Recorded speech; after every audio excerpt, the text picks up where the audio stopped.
Аңлагансыздыр. Бүгінгі сәфәребез республиканың иң читтәге, ерак төньяк көнчыгыш ноктасында урнашкан Әгерҗе районына булыр. Әгерҗе аша 12 елга ага. Бүгінгі көндә районда 35 меңнән артык халык яши.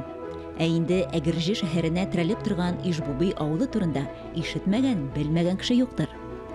Ишбубый авылы гөрләп эшләгән татар мәдрәсәсе белән дан тоткан. Ишбубый Әгерҗе районында туристик юллар ачуда ишек булып тора. Чөнки аның турында чит-илләрдә дә беләләр. Татарстан Республикасы президенты Рөстәм Нургалиевич Миңнеханов безнең районга бик булыша. Аның ярдәме белән Ишбубыйда тарих бинасы реконструкциясе тәмамлана. Бүгінгі көндә Әгерҗе районында 26 мәдәни мирас объекты бар. Шуларның 9-ы нәкъ Ишбубый авылында саклана. Ә бу инде һичшиксез авылның мәдәни яктан тарихлы булуын күрсәтә. Мәдәниятыбызны үстерү өлкәсендә, туризмны үстерү өлкәсендә зур эшләр алып барабыз. Бүгенге көндә районыбызда төрле маршрутлар ясала. Ишбубый авылы шушы маршрутларның иң төп авылларының берсе булып торачак.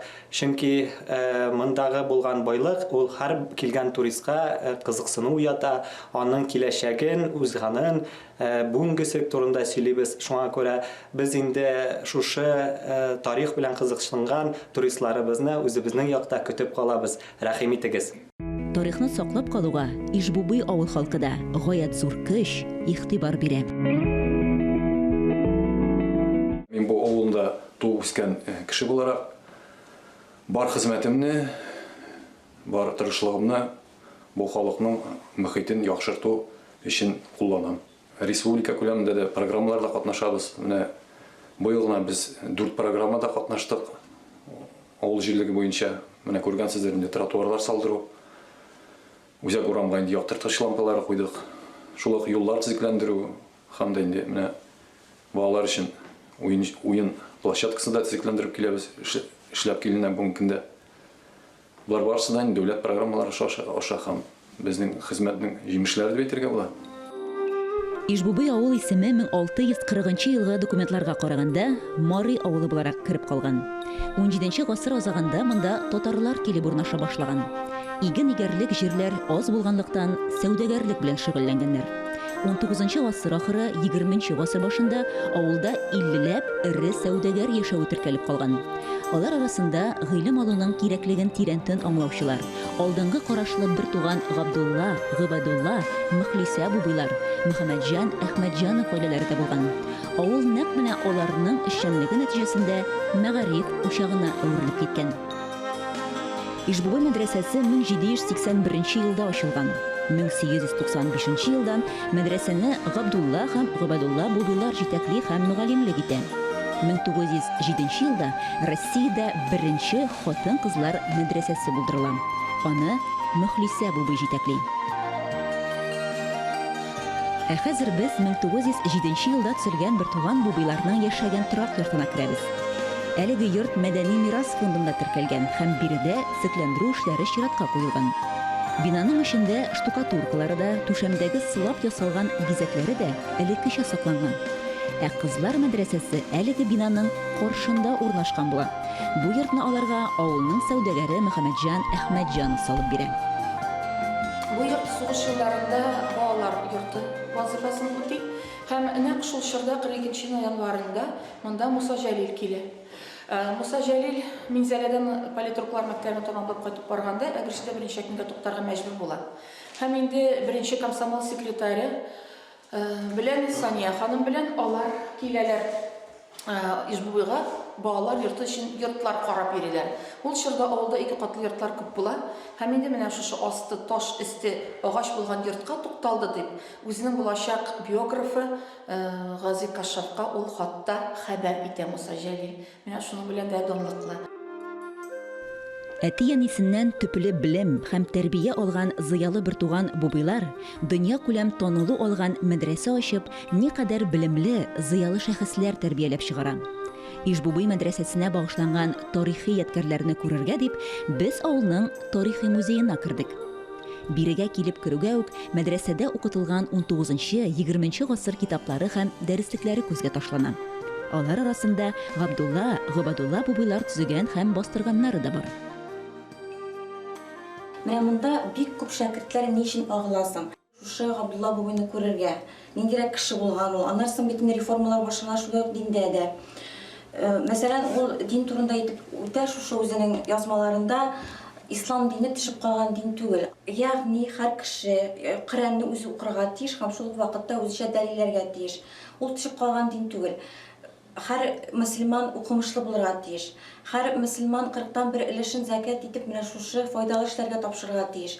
Мөселманнар больницалар салырга тиешләр һәм шулай укыту системасына да булышырга тиеш дигән фикерләрне әйтеп уза. Кызлар мәдрәсәсендә шулай ук әйткәнемчә укытыла дөньяви фәннәр, аннан тыш кызларга гына хас булган предметлар. Бу гигиена, медицина, бала төрү кебек һәм шулай ук гаиләдән ничек үзен тоту кебек менә шундый фәннәр кертелә башлый. Мәсәлән, менә шушы фото бу бердән бер экземпляр дип әйтергә була инде, бердән бер ядкәр Мәхлисә бубый, менә аның бер ягында Наҗия Бигашева, бер ягында Мөнҗия кызлары һәм аның янында инде шушы Ишбубый авылында төрле җирләрдән килеп укый торган шәкерт кызларны күрә аласыз. 1909-1910 елларда Ишбубый мәдрәсәсе 12 сыйныфлы мәдрәсәгә әйләнә. Анда 250-гә якын шәкерт белем ала. Шулай ук музейда мәдрәсә шәкертләренең шәхси әйберләре дә саклана. Мөселман хатын-кызлар дәрел мәгълүматында кызларга белем бирү белән бер рәттән аларны тормышка да әзерләгәннәр. Мәхлисә бубыйның фикере мондый була. Хатын-кыз үзенең тормышында үзенең хуҗалыгын үзе алып бара белергә тиеш. Кул эшләренә өйрәнергә тиеш. Дөньяда төрле хәлләр була. Үлеп китәргә мөмкин ире, ялгыз калырга мөмкин, балаларны үстергә кирәк. Шул ул алган һөнәре белән тормышта көн күрергә, өйрәнергә тиеш. Шундыктан кызларга күпләп сәрпинкә, бәрхет кебек материаллар алып кайтып бирәләр. Алар алтын белән, көмеш белән, энҗе мәрҗәннәр белән шигәргә өйрәнәләр. Һәм инде менә шушы күргәзмәдә урнаштырылган калфакларның берничәсе чынлап та безнең мәдрәсә кызларының калфакларның ияләре шу мәдрәсә кызлары. Әйтик, мәсәлән, менә монда без беренче калфак минем кулда бу Сара Әхмәтҗанова дигән авылдашыбызның үзе шигеп тиккән калфагы. Дөрес, ул шигелеп бетми килеш калган. Әлеге калфак күренекле галимә, археограф Зәйнәп Максудованың калфагы. Ул да шу калфакны үзенең куллары белән шигеп эшләгән. 1902 елдан Ишбубый мәдрәсәсен тәмамлаган шәкертләргә рәсми рәвештә шаһадәтнамәләр бирелә башлый. Игътибар итсәгез, кайбер таныклыкларда фоторәсемнәр бар. Аларны мәдрәсәне гел 5ле билгеләренә генә тәмамлаучыларга биргәннәр. Габдулла бабайның бер сүзе бар. Хатын-кызларны укытмаган милләт паралич суккан милләт белән шагыштыра була дип әйтергә була дип әйтә ул. Менә аларның үзләренең дә укымышлы, ан белемгә тартылулары бик нык әниләре белән бәйле. Әниләре Бәдел Банат абыстай берничә тел белгән, фарсы телләрен белгән һәм үзенең кызы менә шушы Мәхлисә бубыйны да укыткан һәм беренче инде менә бу рәсми рәвештә кызлар мәдрәсәсе ачылганчы кызларны үзенең ине җыеп укыта торган булган. Аннан соң әйтәләр, аларның тәрбиядә һәр вакыт үзләреннән тыш берничә 4-5 кыз тәрбияләнеп тора торган була инде гаиләләрендә дип. Ишбубый мәдрәсәсе тарихын беренчеләрдән булып матбугатта Мөхәммәд Мәхдиев күтәреп чыга. 1969 елда Казан утлары журналының 12-нче сонында аның мәкаләсе бастырыла. Ишбубый мәдрәсәсенең бай тарихын өйрәнүгә багышланган фәнни хезмәтләр, китаплар да чыгып тора. Алар арасында саллы хезмәтләре белән киң җәмәгатьчелеккә 19 гасыр ахыры һәм 20 гасыр башында татар тарихының мөһим һәм катлаулы битләрен яктырткан күренекле галимә Альты Махмутова бик яхшы таныш. Шулай ук шушы авылда туып үскән якташлары Галим Рәиф Марданов, Галимә Рафилә Гыймазова китаплары лаеклы бәя алды. Диссертация язганда да менә шул Габдулла бабайның кулъязмаларын укыганда, хатларын укыганда шулай гел уйланадыр менә ничек итеп үзләренең алар балаларын тәрбияләгәннәр. Менә ул аның берничә баласы булган инде, егетләрдә булган, ләкин нишләптер Галия исемле кызына ул үзенең мәдрәсәсен калдырырга теләгән. Галиягә язган хатында Гылҗада булган чакта яза: "Син ди укырга тиеш. Нинди генә авырлыклар туры килсә чыкса да укырга тиеш. Ул гыйлемнәр сиңа кирәк буламы, юкмы киләчәктә? Ләкин киләчәктә милләтеңә хезмәт итәр өчен сиңа ул гыйлемнәр кирәк, укырга кирәк" дип яза. Менә алар үзләренең балаларын кичкенәдән үзләр милләтләренә хезмәт итәр өчен дип тәрбияләгәннәр. Хәзерге көндәге мәдрәсәләргә килгәндә без ул вакыттагы мәдрәсәләрнең иң алдынгы һәм бүгенге көнебезгә туры килгән таләпләрне генә алырга тиеш, таләпләргә туры килгән әйберләрне алырга тиеш булабыз. Алар арасында мисал өчен әйтергә кирәк, татар совет педагогикасына сер түгел күп әйберләр мәдрәсәләрдән килеп керде. Хәзерге көндә безнең шушы татар совет мәктәбен бетергән кешеләр үз вакытында алар бүгенге көндә безнең мәдрәсәләр, безнең педагогик составының локомотивы булып торалар. Шуңа күрә киләчәгебез безнең якты, бәхетле, игелекле, изгелекле. Әлбәттә, Мухлиса Бубиның шәхсияте безнең тарихыбызда бик тирән урын алып тора. Һәм берәйберне генә әйтеп үтәсем килә. Андый мөхлисәләр һәрбер мәдрәсәдә берәү генә түгел иде. Фақат Мухлиса Буби үзенең шушы иҗтимагый хезмәткә аяк басуы белән тарихка кереп калды. Ә без алга таба авылның мәдәни объектлары белән танышуны дәвам итәбез. 19 гасыр азагында Ишбубида шәкертләр саны күбәеп киткәннән соң мәчеттә җомга намазларында кеше күп булганлыктан уку залына сыймый башлый. Һәм авылның күренекле сәүдәгәре Мөхәммәтҗан Әхмәтҗанов 1895 елда зур итеп шушы мәчетне салдыра. Мәчет шунсы белән уникаль. Биредә 3 дога кылу залы урнаша. Анда бер юлы 500 шәкерт намаз укый торган була. Әлеге мәчеттә имам булып күренекле мәгърифәтче Габдулла Буби эшли. Әйтергә кирәк, һәрбер объектта элмә такталар урнаштырылган. Ә менә бу бина беренче гильдия сәүдәгәре Мөхәммәтҗан Әхмәтҗанов йорты. Озакламый биредә музей булачак. 2 катлы йортның төзелеш эшләре 2017 елдан алып барыла. Һәм ул нәкъ ул вакыттагы сәүдәгәр яшәгән йортны кабатлар дип көтелә. Мөхәммәтҗан Әхмәтҗанов үз вакытында шушы авылда ирләр мәдрәсәсен тулаем үз хисабына тота. Мөхәммәтҗан Әхмәтҗановны авыл халкы яратып Хаҗи бай дип йөрткән. Ул Хаҗида булган. 20 гасыр башында авылда 50ләп бик бай гына хәлле кеше яшәгән. Алар барысы да сәүдәгәрләр булып исәпләнгәннәр. Нәкъ менә сәүдәгәрләрнең булышлыгы ярдәме белән мәдрәсә үсеп китә, реформалаштырыла. 19 гасыр азагында һәм бертуган бабайларга зур гына ярдәм күрсәтелә. Музей хезмәткәрләре әйтүенчә, биредә төрле экспозиция заллары булачак. Айрым алганда Мөхәммәтҗан Хаҗиның мемориаль бүлмәсе, Ишбуби авылының сәүдәгәрләренә багышланганы һәм әлбәттә данлыклы бертуган Бубилар гаиләсе, мәдрәсәгә багышланган экспозицияләрдә аерым урын алачак. Ә инде булачак музей янында сәүдәгәрнең кибет, амбар, хуҗалык корылмалары сакланганнарын күрәбез. Алар 19 гасырда төзелгән һәм бердән-бер сакланган биналар булып исәпләнә. Биредә яшәүче халык турында да ассызыклап әйтергә кирәк. Алар бердәм, хезмәт сөючән, тырыш, кунакчыл халык.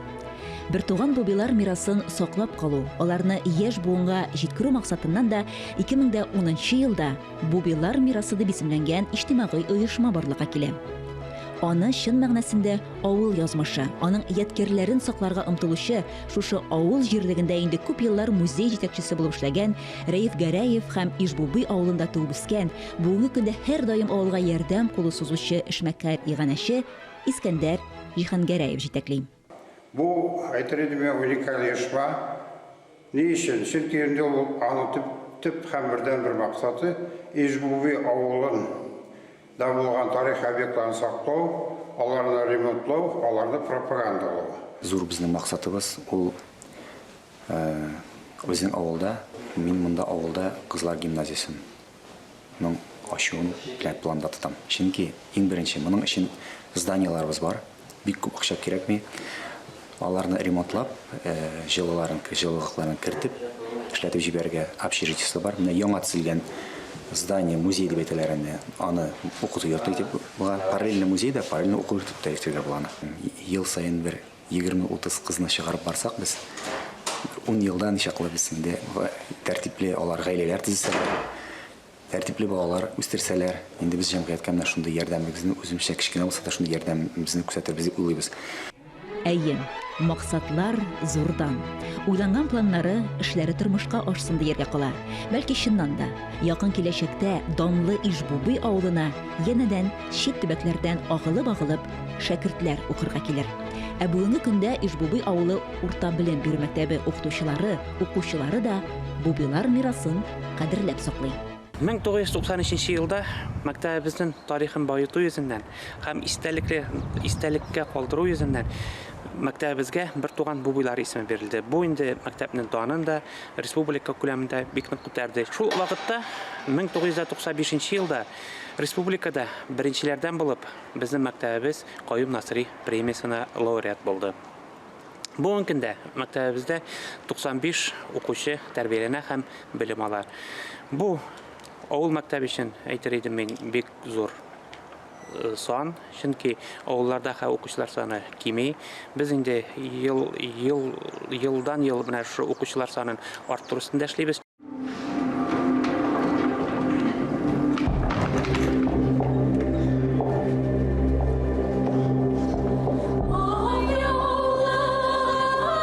Беренче татар мөгаллимәләренең берсе булган һәм мөселман дөньясында беренче хатын-кыз Казыя Мөхлисә Бубыйга багышлап 2011 елда Тукай бүләге иясе язучы Ркаил Зайдулла пьесасы нигезендә режиссер Илгиз Зәйниев «Үлеп яратты» спектакле сәхнәләштерә. Ул Камал театрында 5 ел барды. Аны Мәскәүдә, Уфада, Оренбургта да күрсәттеләр. Төп рольне Мөхлисә Бубыйны Татарстанның халык Россиянең атказанган артисты Дания Нуруллина башкарды. Спектакльдә да ул халкына һәм диненә хыянат итмәгән, кансыз тикшерүчеләрне дә кызгана алган горур шәхес итеп сурәтләнә.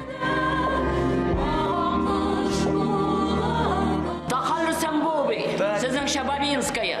Ничәнче елда тудыгыз? 1869 елда Ишбуби авылында. Туган авылым Ишбубида яшәдем, кызлар мәктәбендә укыттым. Укыткан.